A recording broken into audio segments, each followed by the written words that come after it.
right. This is Jessica Reed when she was being interviewed by Star from Star and Buck Wild. Okay. Listen, I don't want that man's money. Okay, sorry, I started wrong. Let me start from the top. Okay, let's go. Listen, I don't want that man's money. I don't want nothing from him. I just want people to know who he really is. He's a liar. I have been dealing with this for over 15 years. My life has never been the same since that night. My relationships with my family and my friends have suffered because of it. Mentally, I suffer. Emotionally, I suffer. So I don't want nothing from him. I don't want to speak to him, and I don't want to seem angry, but there is still a part of me that's upset because he took something from me. You know what I mean? Like, I didn't even like him like that. And when I first met him, he expressed that he liked me in that way. But I told him, no, we could just be friends, and that was that. Those were not the dynamics of our relationship. We were just friends. And I trusted him. And when I got there, I felt a little uneasy because there was just so many people there that I didn't know. It was really more guys than girls. It was me, Malika, and maybe... He made Malika a drink? Did he make a drink for you as well? He made both of us a drink, yes. So I put my drink down about maybe 10, 15 minutes after trying to help her and clean her up. I got up because I just wasn't feeling right. My head was just dizzy, and I just felt funny. I could see and I could hear, but I just didn't feel like myself. Right. So I got up, and when I got up, it's like I collapsed to the floor. Like I couldn't really move my legs or anything. It was weird. Okay. So I didn't... Okay, so took a plea with regards to this case, and it's behind him. You spoke about being on top of you. Is that your official statement, that was on top of you, penetrating you? Yeah. Resolve.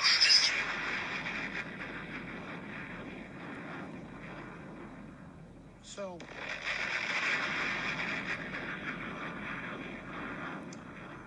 that was Jessica Reed and being interviewed by Star, and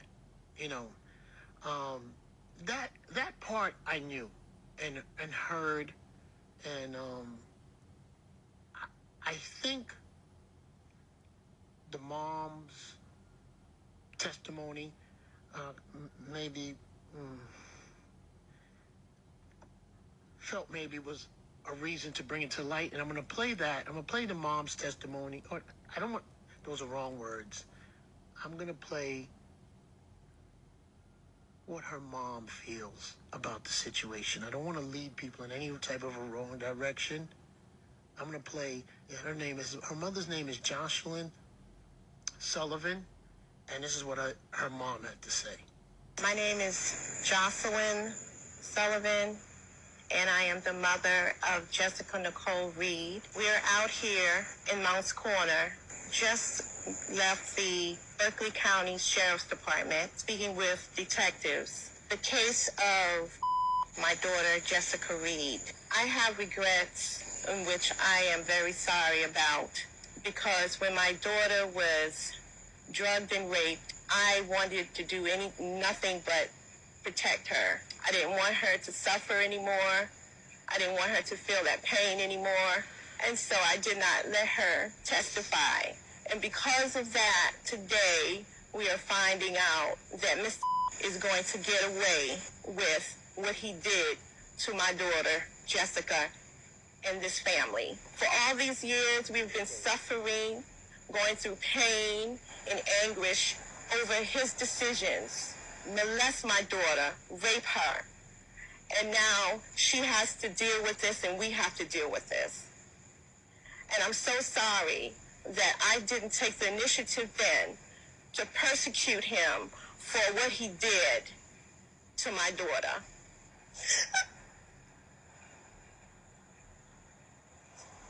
I'm sorry.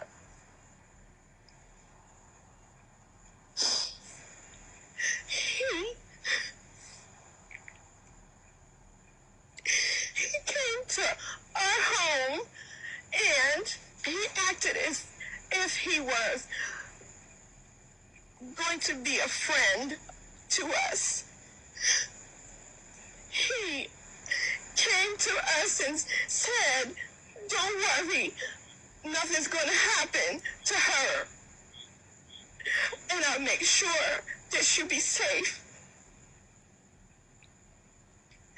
He eluded us to believe and trust in him. And then he turns around and violates my daughter by raping and drugging her. And then he gets away with it. When I made the decision not for my daughter to testify, I was focused on her well-being. And I wanted the best for her. I didn't want to put her in a stand to relive all of that pain and suffering. And now, 17 years later, because he continues to make mockery about it, joke and laugh about it, like it doesn't even matter to him, or he has no regrets or anything. Then he tries to cover it up with his money and his high-class attorneys. And now, he's not going to be punished for it. Justice is not fair, and we will not stop fighting. We will fight for justice and closure for my daughter Jessica and this family.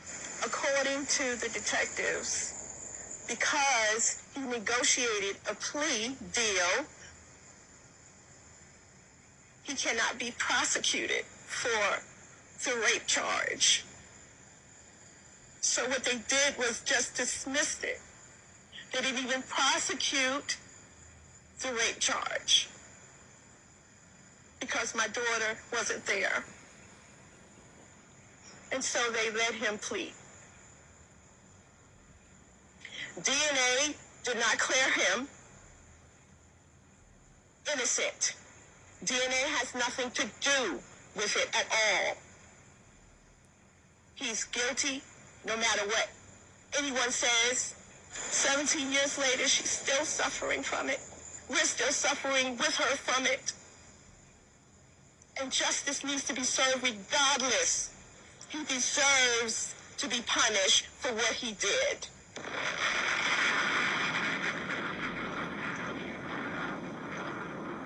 So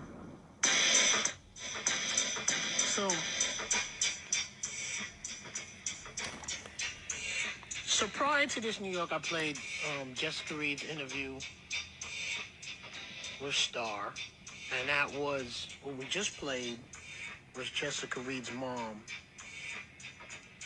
Jocelyn Sullivan.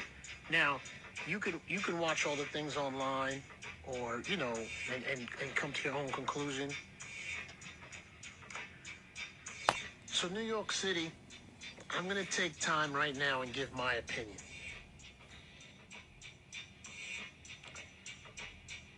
In listening to that mother's vocal and audio, you, Mr. Radio Personality, I don't believe you. I don't believe you. I don't believe you didn't know anyone. I don't believe you. But what I am going to say is, New York, Jersey, Connecticut, I wouldn't condemn somebody. A situation can happen. Something can happen. Things happen. And I'm not just saying things happen loosely and generically. I'm just saying maybe a mistake was made early on in life. And I get it. I don't like it. I don't understand it. Right? So this situation happens.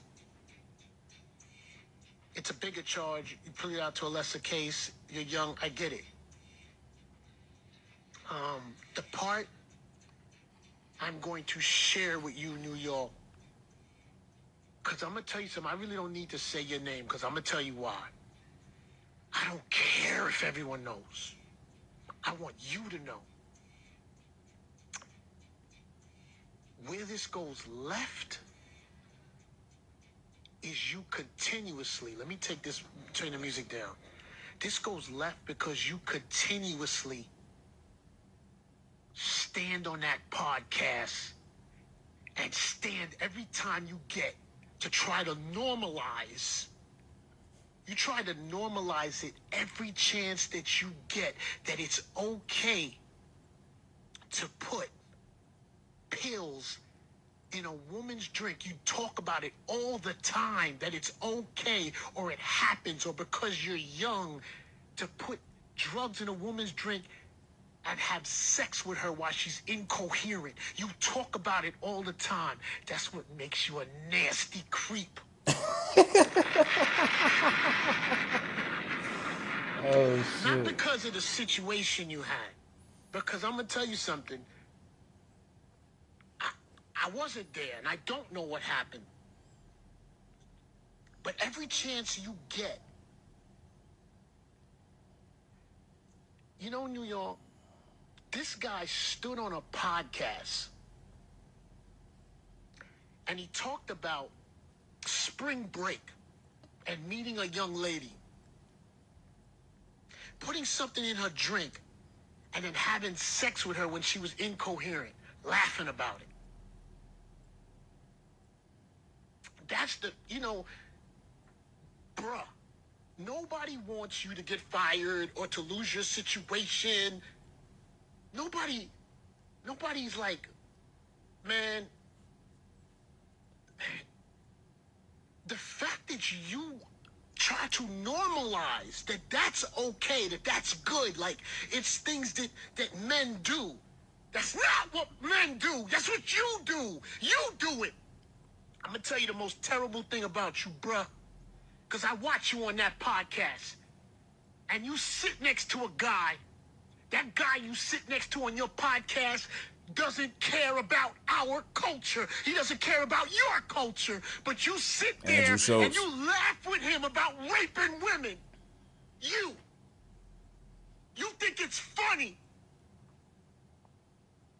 You know what else is funny, my brother?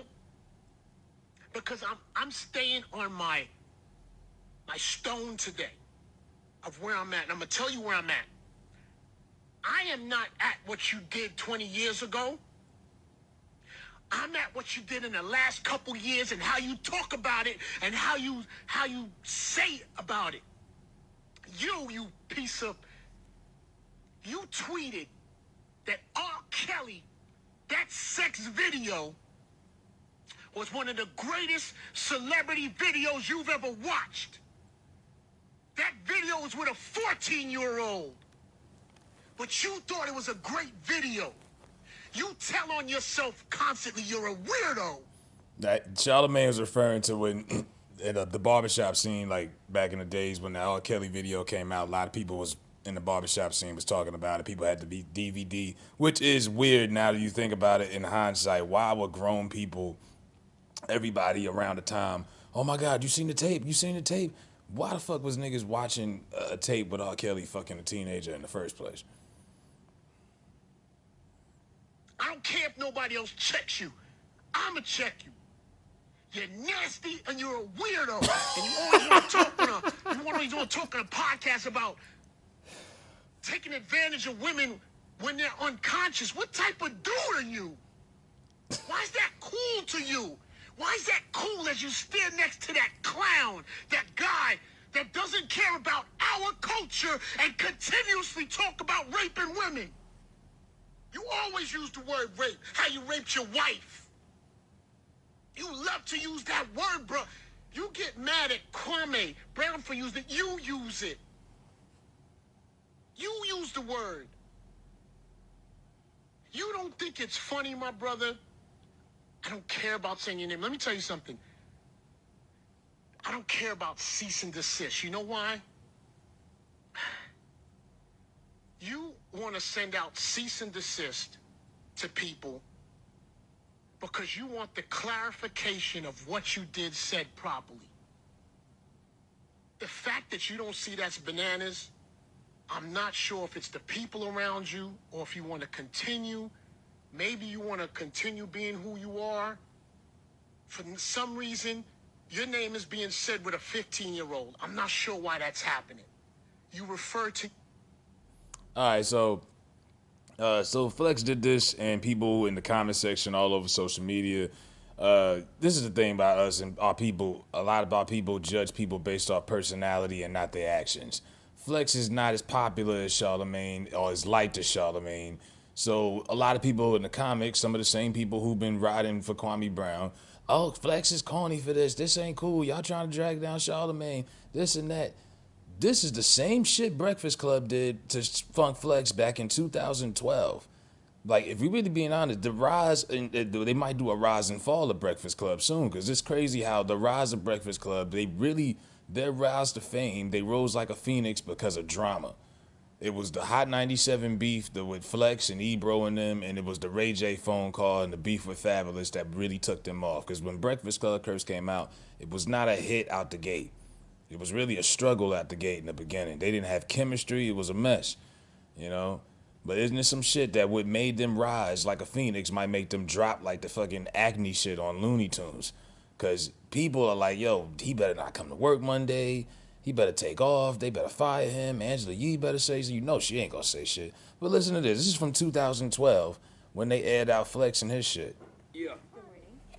Now, earlier this morning, we seen something that pretty much bothered us this morning. It's very disturbing because it leads to a bigger issue, and the bigger issue is, and this isn't slander. No. This isn't us trying to be funny. No. This is us talking to Funkmaster Flex. Real talk. All right, so I was looking at Gossip, and there's a story on there. It says, put on blast, Funkmaster Flex unleashes angry tirade against the Breakfast Club.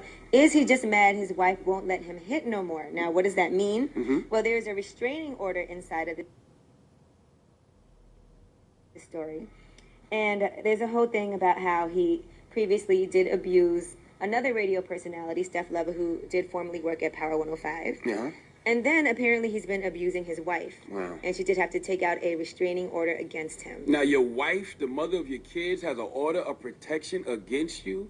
And this isn't the first time he's been arrested for hitting a woman. He got arrested for hitting Steph Lover, as Angela Yee just said, back in 2003. He got arrested last year for beating a woman. That woman turned out to be his wife. Wow. So you're a habitual woman beater. Emphasis on bitch. Yeah. As I said, he always only goes at women, but to go so far as to put your hands on women, dog? Now, see, you guys didn't hear the 911 calls. And I got a chance to hear the 911 calls made from his house, and they really hurt my heart, just to hear the fear. And I'm sure the 911... Envy's a fucking bitch. Look, I hear the fear the 911 calls. He's a fucking pussy. And he been on vacation all this weekend with his wife showing his toes and shit. These niggas they do not want to fucking address the elephant in the room.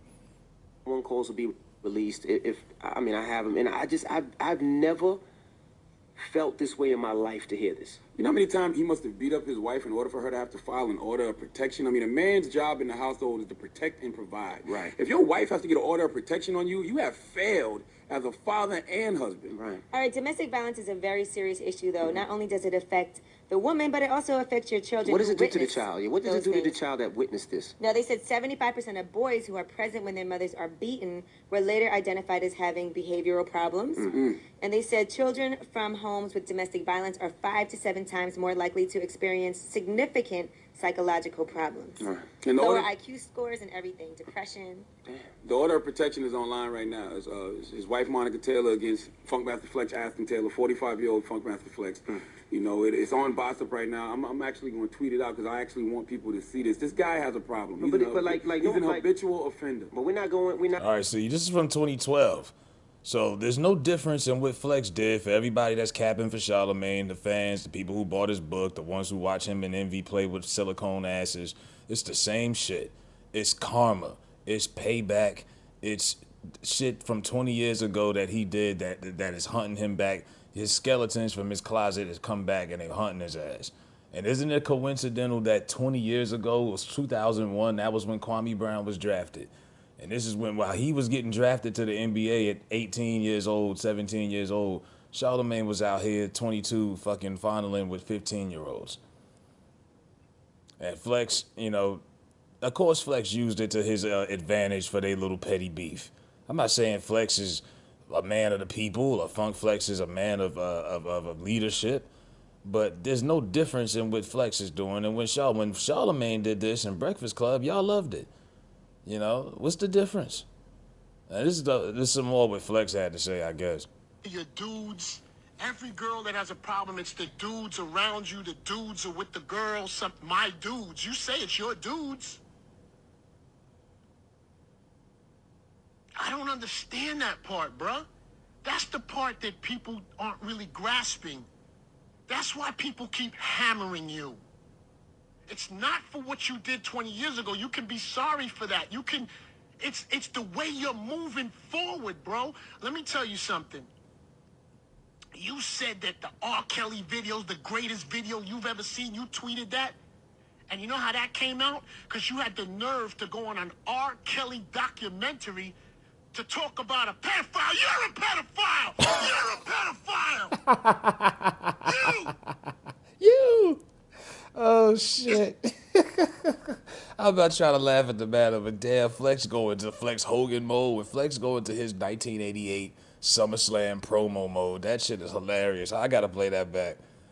And for people in the smart asses, I was gonna do a video earlier. Look, this is YouTube. Do not hold me to the standards of someone who works for CBS or Fox or CNN making $8 million a year. If somebody makes a mistake, it is what it is. This is barbershop talk. This is not political correctness at all. Don't come at me with no, oh, you made a mistake. You said this. Fuck you. When I say make your comments, but be respectful. You know what I mean? Oh, he wasn't 40 when he raped her. He was 22. Big fucking difference. He was an adult. I don't care if he was 22, 42, 102, 82. If your daughter got raped, would it make a difference in how old the male was that took her? No. I hope it wouldn't. It's not for what you did 20 years ago. You can be sorry for that. You can, it's the way you're moving forward, bro. Let me tell you something. You said that the R. Kelly video is the greatest video you've ever seen. You tweeted that. And you know how that came out? Because you had the nerve to go on an R. Kelly documentary to talk about a pedophile. You're a pedophile! You're a pedophile! You! Is it okay if R. Kelly is in the video with your kids? Is it still a great video? You nasty. Is that a good video? Is it? You don't have to answer. I'm going to tell you honestly, it's better you don't. You shouldn't. You should never, ever answer this. You should always keep a cease and desist, and you should never, ever talk about it. Because we already know what you are. Yo, oh, man, I'm going to have to get out of here, man. But that's Flex going in on Charlamagne. Yes, he used the old clips from Star. Like I said, it's tick for tack, but call a spade a spade. It wasn't a problem when Breakfast Club did it. You know, Charlamagne and them are catching hell right now. But it's gonna be interesting to see what they do this week, because this is the biggest elephant in the room I've seen in a long time.